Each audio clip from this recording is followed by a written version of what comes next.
This is the narrative I never imagined I would be sharing. But here we are. After getting married, I quit my career in the hopes that my spouse would provide for me. Now, since he canceled it, I'm 42 and sleeping on couches. In hindsight, I can identify the precise moment when everything began to fall apart, just when I believed I had everything worked out. My name is Mandy. You see, at a conference at work, I met Chris. Despite not being the wealthiest man I had ever dated, he exuded security with his stable project management job. We had been working at dead-end office jobs for years, and I was secretly obsessed with the prospect of being free of boring paperwork and demanding employers. I became aware of his generosity after our third date. He surprised me with weekend trips and always paid for dinner without hesitation. I began to wonder whether this would be my way out of the 9-to-5 grind. After 18 months, Chris proposed, and I instantly began to see a life in which I could finally breathe. I had been discreetly creating Pinterest boards about upscale home decor and exotic vacation spots, but now they didn't seem so unrealistic. I grinned when I took our engagement pictures and thought, this is it. I'm going to improve my life. At last. I continued to work in customer service. I was obviously not a fool. I knew better than to reveal my cards too soon. Even though it was exhausting to arrange the wedding, I made sure to indicate that we would be taking some time off. After we were married, Chris would give me a hazy nod, perhaps assuming I was referring to a honeymoon break rather than a long-term leave of absence. I was covertly maxing out credit cards in his name in the meantime, just enough to increase my own buffer during the transition time until he adapted to being the provider. Nothing spectacular. I wanted some backup money for me, a spa weekend, with my bridesmaids, and new clothes for our rehearsal dinner. Basic stuff, really. Everything I had dreamed of since I was a child came true on our wedding day. Chris's college roommate slapped him on the back and said, "You've really found yourself a catch," so I made sure all of his buddies knew how fortunate he was to have me. I grinned as I considered how they were unaware of how attractive and helpful I was. The ideal wife who would make the house a home while he concentrated on growing his business and earning more money. I thought it was a fair bargain.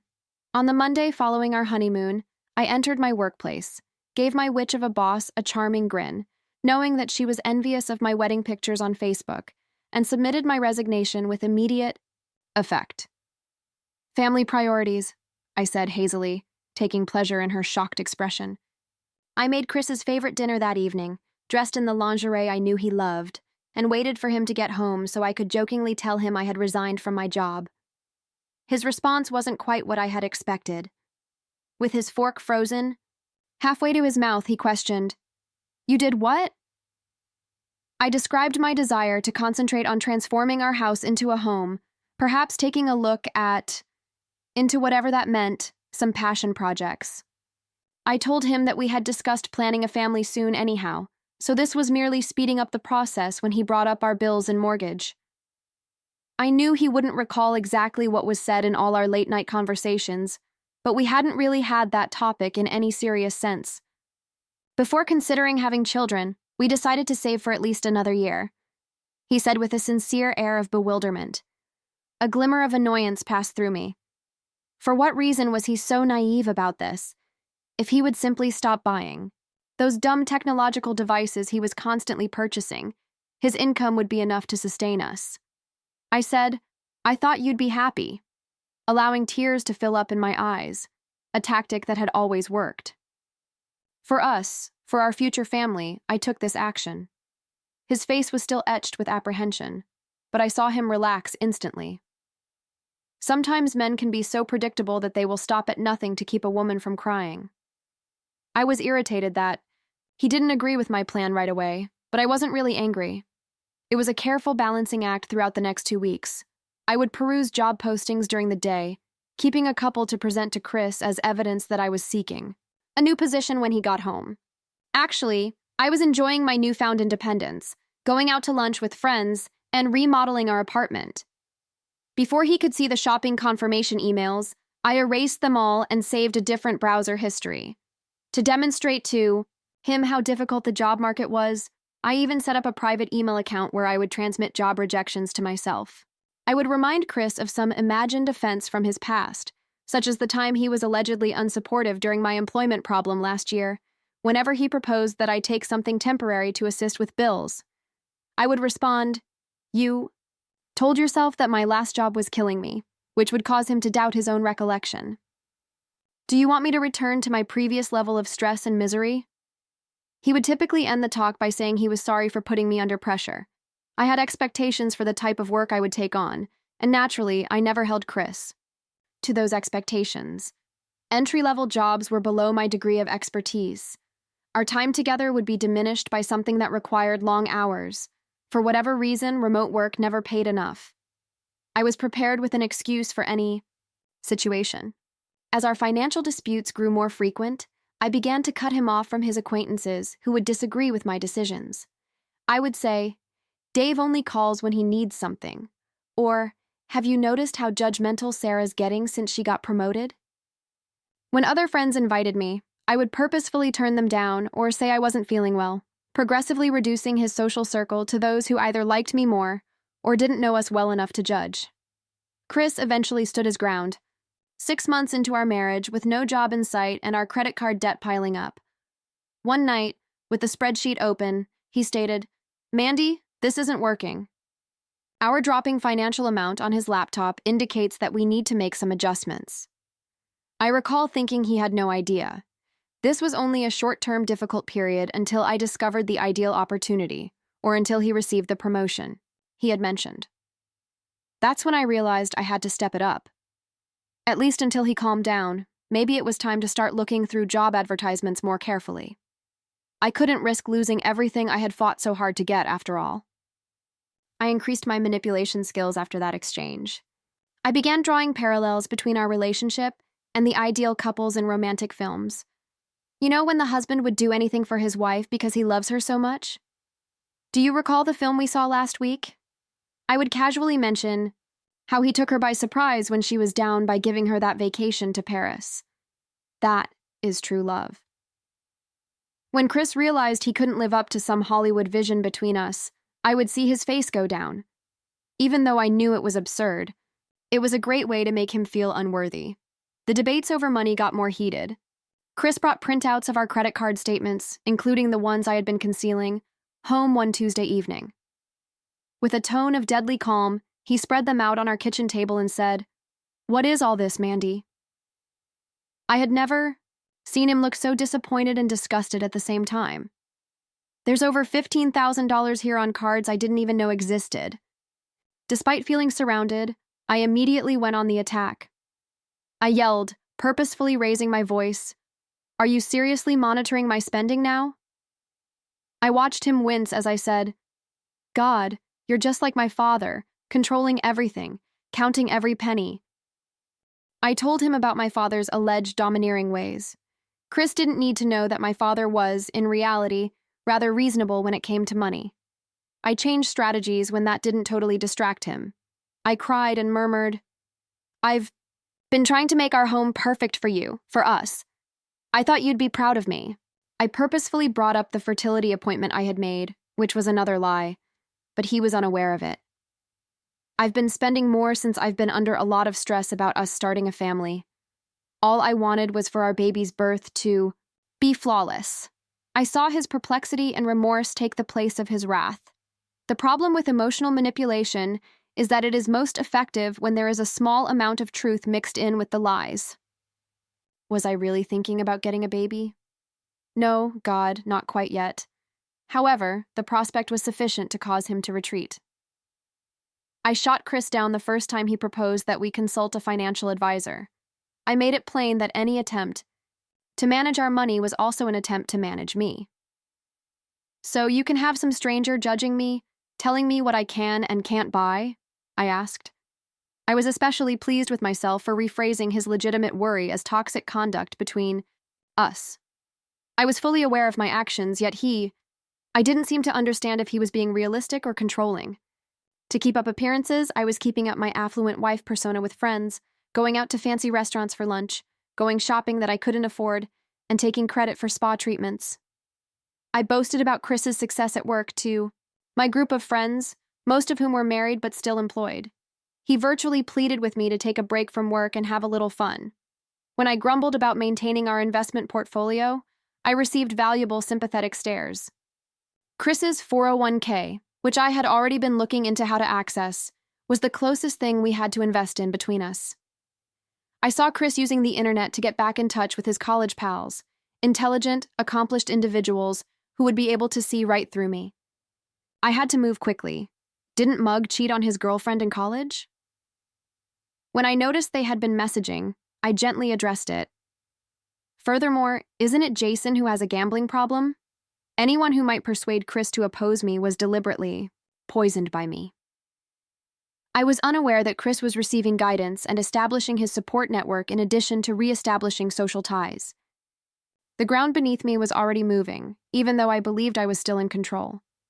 We had been married for nearly 10 months when I saw an email notification on Chris's tablet, a confirmation of a legal consultation. I opened it right away.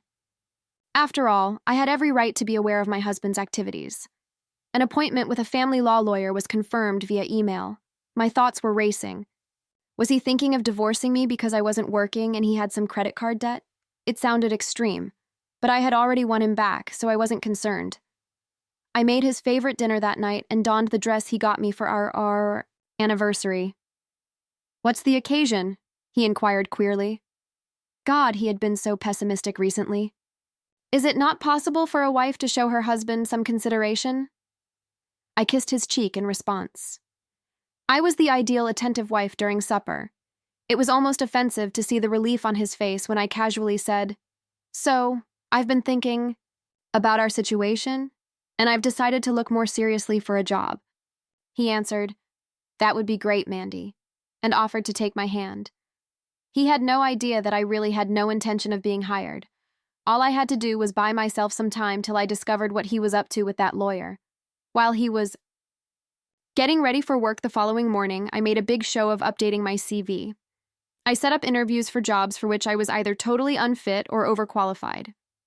Chris didn't need to know that I was never going to return to some soul-crushing job between us. I was texting my friend about how dedicated I was to improving our financial status when I unintentionally left my phone open. Chris looked at it, and it was great. I later stated that, in an effort to demonstrate my good faith, I would chop up several credit cards. Naturally, I hadn't simply. Finding bank statements indicating Chris had opened an account that I was unable to access was something I hadn't expected. For weeks, he had been using a portion of his salary there. I tried to portray it as a betrayal when I confronted him, but he didn't go for it. The way he stared at me made me shiver. It was as if he was finally seeing right through me. "I needed to protect some of our assets," he stated calmly, "for both our sakes." Through social media, I learned that Chris had been seeing his friend David, who had recently gone through a divorce on a daily basis. At our wedding, I seem to recall calling David a loser. He was now a legal consultant of some sort. My interviews proceeded just as expected, badly. In the first 5 minutes of the third, I inquired about vacation time, arrived late to the second, and made sure to dress badly for the first. Chris simply nodded silently as I told him about how unfair the job market was. It was worrying because he showed no pity. When I found out that he had been methodically chronicling our finances, keeping receipts, taking photos of accounts, and even recording some of our financial conversations, things really got out of hand. I found all this on his laptop when he forgot to log out. I was sobbing after everything I had given up for this marriage that I accused him when he got home. "You've been planning to leave me this whole time, haven't you?" I thought he would deny it, say he was sorry, and soothe me. Rather, he simply gazed at me with a strange composure. He slid the folder toward me, and I opened it with trembling hands. "Mandy," he continued, setting a folder on our coffee table. "I'm not leaving you. Not exactly."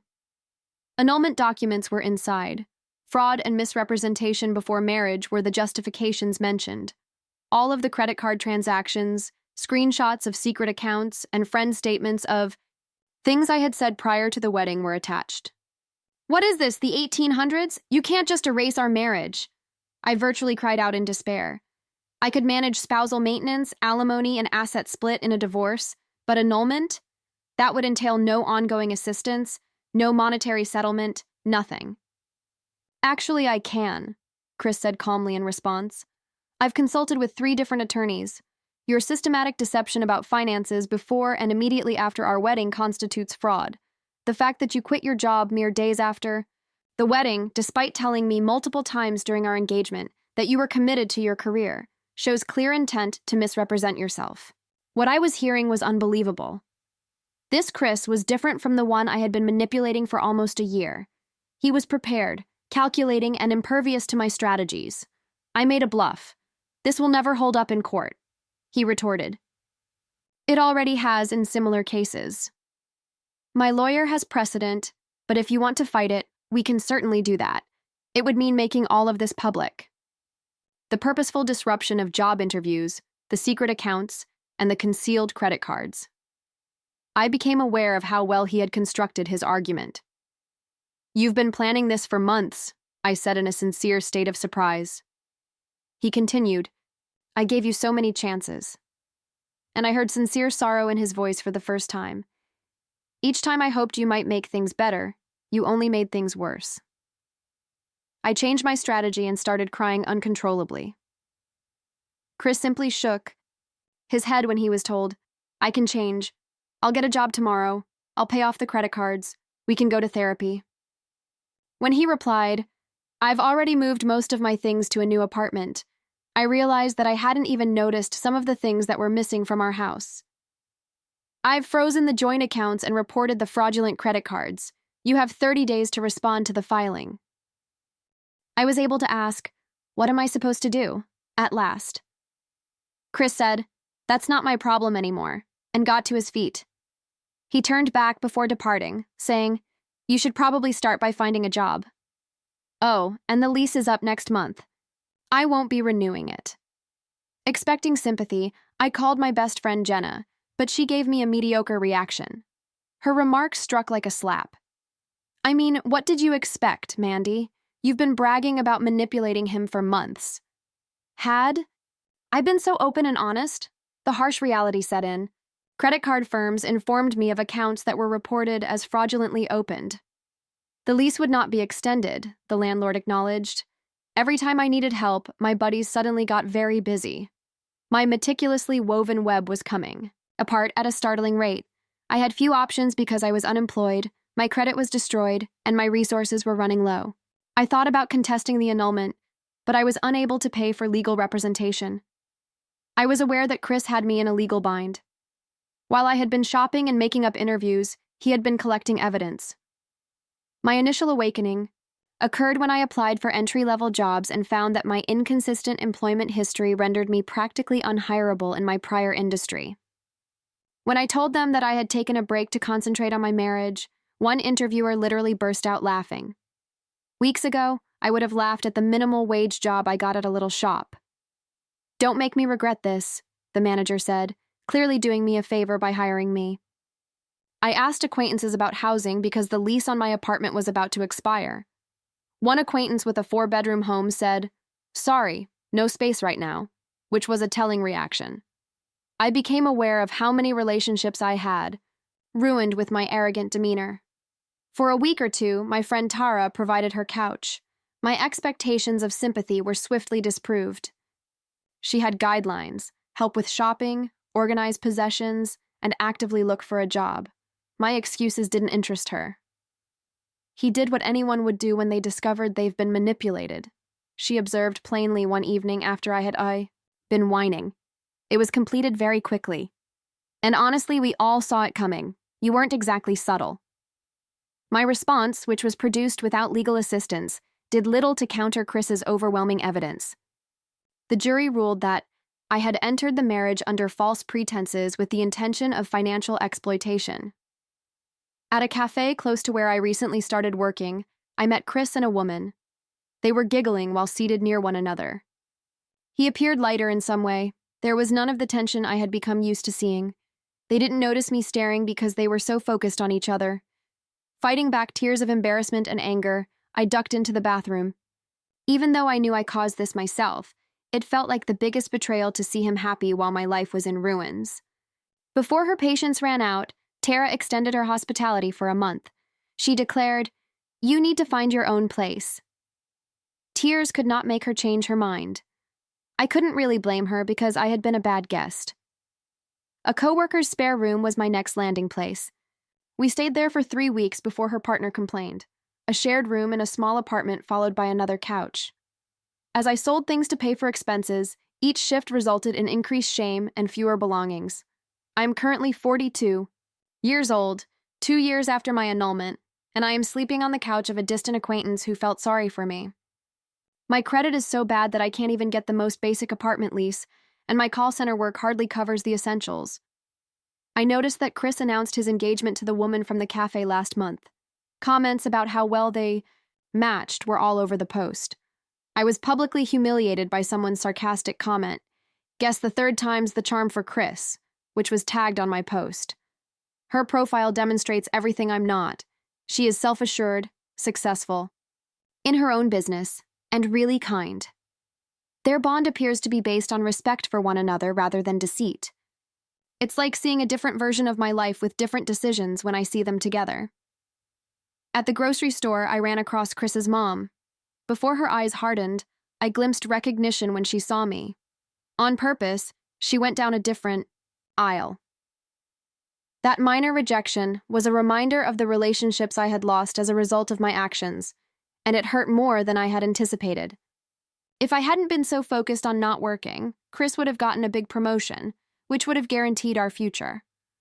I'm frantically looking for more work in the interim to pay for needs. Ironically, I'm working harder than ever for less, pay and respect because of my plan to avoid work. I occasionally ponder how things went so badly.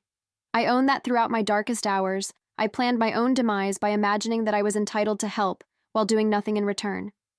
I continue to blame Chris for overreacting in other situations. Was it really necessary to get an annulment? Had he not been able to give me another chance? I find solace in these ideas before reality returns. He gave me opportunities, but I turned them down. My current roommate is hinting that she needs her space back so she can see them. She's getting impatient with me, and I've stayed too long. I don't blame her.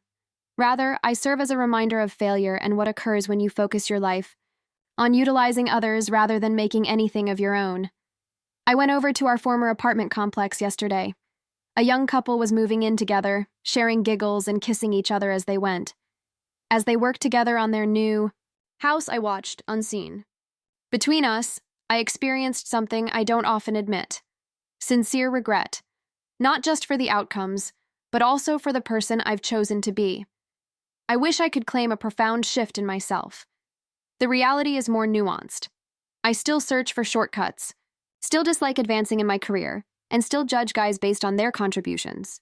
When ingrained in an entitled mentality, old behaviors die hard. However, reality doesn't give a damn about how I feel. Every night spent on this couch serves as a reminder that decisions have genuine, enduring effects that cannot be undone by trickery. Knowing that I had all I wanted and that I had ruined it with my own hands is, in our opinion, the worst pill. Now that I'm 42, I'm beginning over with just regrets and difficult lessons learned. The comfortable, safe, and supportive future I imagined has turned into a daily battle for fundamental stability. What's the worst? To be honest, I couldn't have predicted it. I always knew there was going to be a reckoning, but I never thought it would cost me everything.